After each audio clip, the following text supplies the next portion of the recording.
Hello guys, ito nga pala yung vlog ko. Hanapin natin kung anong sira nitong motor ko kasi ayaw niyang mag signal light sa unahan. Pero sa hulihan, gumagana naman. Na-check ko na rin lahat, kaso tingin ko nasa flasher relay na yung problema nito. Kaya panoorin nyo. At sana'y may matutunan din kayo at malaman nyo kung nasa nakalagay yung ating mga ECU, yung flasher relay. Disclaimer lamang po, DIY lang po ito at hindi po tayo professional na mekaniko. Kaya guys, enjoy watching.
Ayan, after ko nga pala matanggal yung mga bearings niyan, sinilip ko yung ilalim ng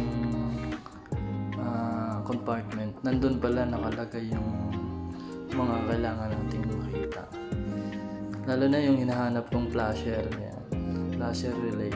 Nandun yung ECU sa gilid. Ayun yung flasher relay. Yan, yun ngayon yung papalitan ko para gumana yung signal light ko. Kaya yun guys, para malaman nyo din kung paano hanapin yung flasher ng ating motor.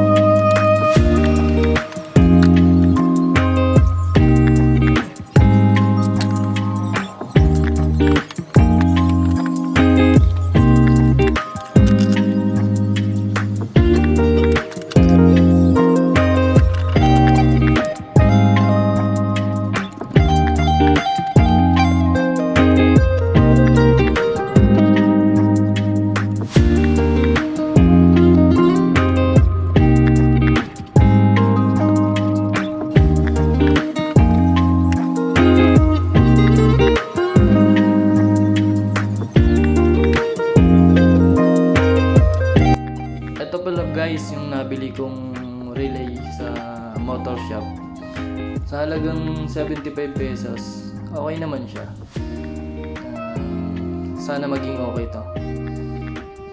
Tatry natin to para malaman natin kung ito na nga ba yung magiging solusyon sa ating problema.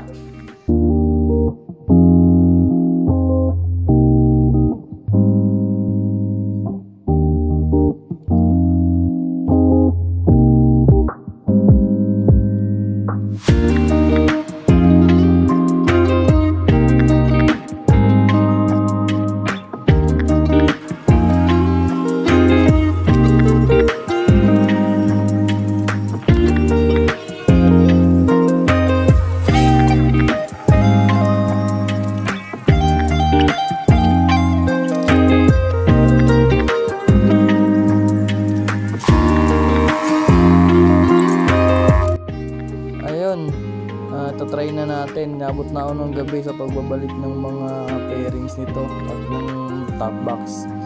Kaya ito na, final result na tayo. Tiriring!